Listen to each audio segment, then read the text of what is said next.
Welcome back, everyone. I'd like to introduce our next speaker. Her name is Carolyn Ty, and she is a counselor and art therapist. And I'm going to ask her to talk to you just a little bit today about what her passions are involving kids and emotions. So welcome, Caroline. Thank you so much for having me. I'm really excited to be here, talk all things art, talk all things emotions, and just kind of hang out with you for a little bit, Dori. Oh, Thank that's you for having me. great. Oh, very happy to have you here. So do you want to give our audience kind of an idea of what you do and kind of why you do it?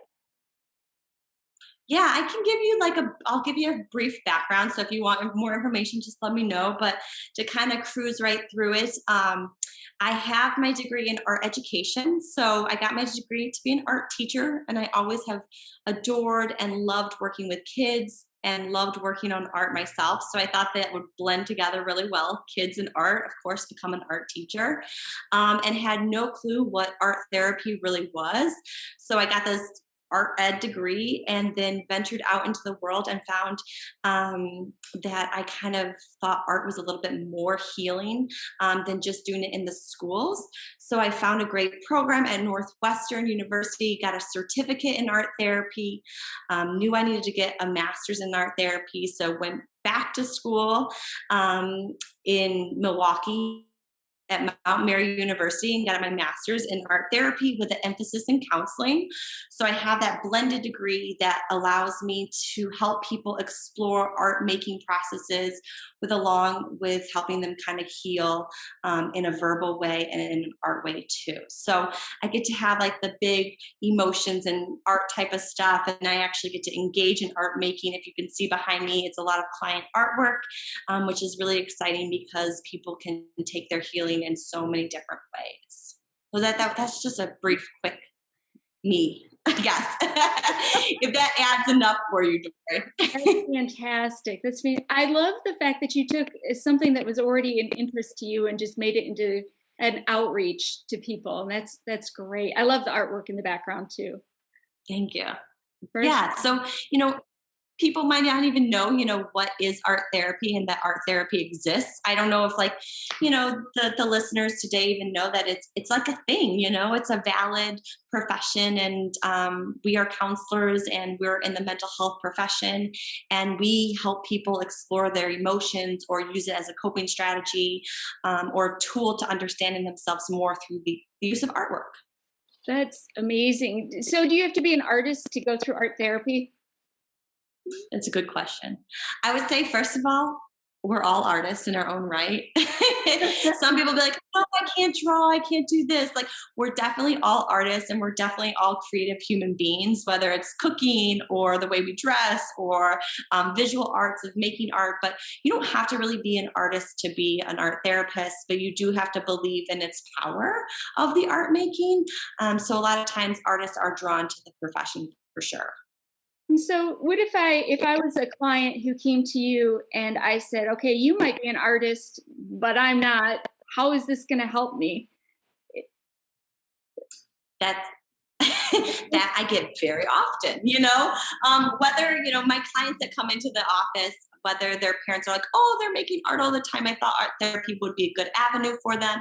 Or they tell me like, I am not an artist at all. I don't even know how to make art. I suck at it. Those types of negative self-talks is really a great way to use it as a counseling and therapeutic technique, right? Like sometimes when we say we're not good at something, it's like a self-reflection of ourselves and that we're trying to work on self-esteem and self-worth.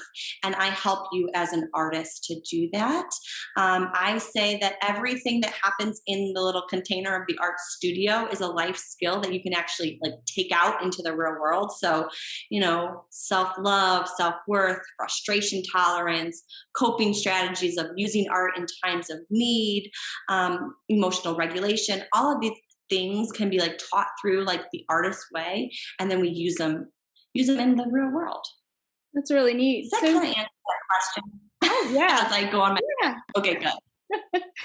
I think when as parents, and especially when our kids get into school, we kind of expect our kids to go through the art process. Like it's okay for the kids to go through it because they're going to school and they're learning. And so I think it would be easy for somebody to refer their child, but maybe be more hesitant to go themselves, right?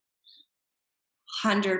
Yeah. So, we do, so I see an age range here. So from like really young ones, like 4, and then I see clients up into their like 50s. That's just because that's the age range that I work with. But you could see from like birth to your whole lifespan, people who work with an art therapist.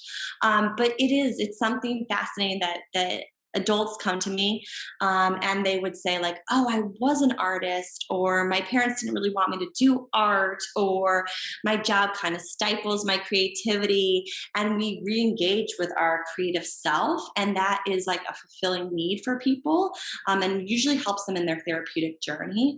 So it's easy, yeah, kids do art but adults don't do it, and I think we need to kind of mix it up a little bit because parents need to be doing creative things too to stay healthy. Mhm.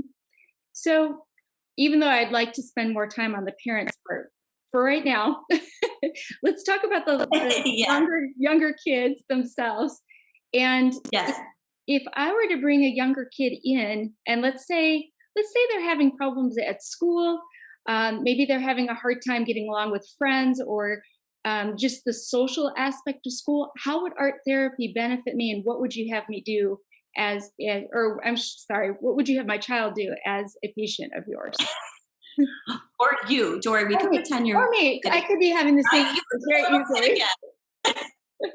Yes. Dory as a little kid, coming in here struggling with some things. I say the first thing I do is I work extremely relationally. So as a therapist, as an art therapist, I think we only will talk to people or will only engage with people if we have a relationship with them. So I would start to understand you as a little person and what you like and what you hate. And I would bring that all into therapy. We might play, we might make your favorite Pokemon. I might understand you through that sort of lens. You may have a favorite book character, right? A lot of our little ones love and identify well with characters in books. So I would bring in those characters to life in the art studio, and we would learn through metaphors, we would learn through play, and I would help them kind of explore what's really, really their struggles, using the art in that sort of way. So when you have parents come in with their kids for art therapy specifically, are there things that the parents might inadvertently do that would kind of pull back on the effectiveness of the art therapy? Well, first, I have to say, to everyone watching this, I'm a parent myself, and parenting is super hard.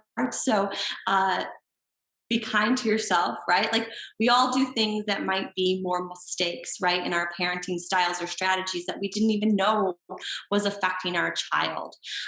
So a lot of times I try to tell parents, the art making process and product don't always have to be what we think that they are. We go through school and we think that the product has to be good, or the product has to look like this way or that way. And a lot of times we're putting our own stuff on our kids, or our own social expectations. So, I mean, the first thing that comes to my head is just be aware of that, right? Like when your child brings their artwork to you, to not say, oh, that's so pretty, right? Because maybe it's not pretty to them. Maybe it's one of their struggles that they're really dealing with. So join your kids and question your kids in their artwork, and don't just assume always. I would feel like, oh, my child worked really hard on this. I should probably say how beautiful it is and miraculous and marvelous. So, what should I say instead when I look at their art and it's like a line with a squiggle and a big red dot in the middle of it? What should I do? Yeah. And you can just ask them questions about it, right? So I do say oftentimes to parents, it's okay to comment on their artwork, but it's how you comment on their artwork. And you can say, oh my gosh, you must have put a lot of effort into that artwork. I loved how hard you worked on it. comments like that that are not going to judge the art piece, and it's not going to say if it's good or bad, are comments that you want to make. I really like seeing that red squiggle. I wonder what it's saying. What does it mean? Why did you choose red? And start to understand themselves through the art making process, instead of just kind of putting these blanket statements on it. Oh, you did a really good job. That's not really helpful to the child, right? So, or that must be a tree. Well, it might not be a tree, right? So, allowing yourself to kind of come up with these creative questionings will really help to develop a great way of working with your child and understanding your child with their art making process and product. Do you find that kids are able to express themselves even better than verbally through their art? I think there's a beautiful balance of the way we are as a society, that we do have lots of words, right? We're bombarded with words, but we're also bombarded with imagery, and we hold that imagery really well, from TV shows to magazines to billboards. We're always seeing these images, right? And so we are taught as a society to represent ourselves or represent our thoughts in some sort of image. So art therapy is doing that, and it's kind of taking that unconsciousness and like bringing it to the surface. I do tell people oftentimes we're really great at filtering our words, but we're not great at filtering what pops up in our art making. So it takes us beyond our words, those images that we make. And you can't forget to add that, like, when you're doing something, when you're keeping your hands busy, you're more innate to actually talk. I always use the thing of, like, you've probably done this before. You're sitting in the car and you're driving and you're focused on driving, and you ask the passenger something you probably wouldn't typically talk to them about because you don't have to give them eye contact. And you're focusing on something different, and it makes you feel a little bit less vulnerable. And I think right, that art thing can really help people feel less vulnerable with the words that they're saying. That makes a lot of sense. I think about situations where even I was going for a walk with, let's say, my husband, and all of a sudden you're telling them things that you didn't even intend to tell them. Yeah. Yes.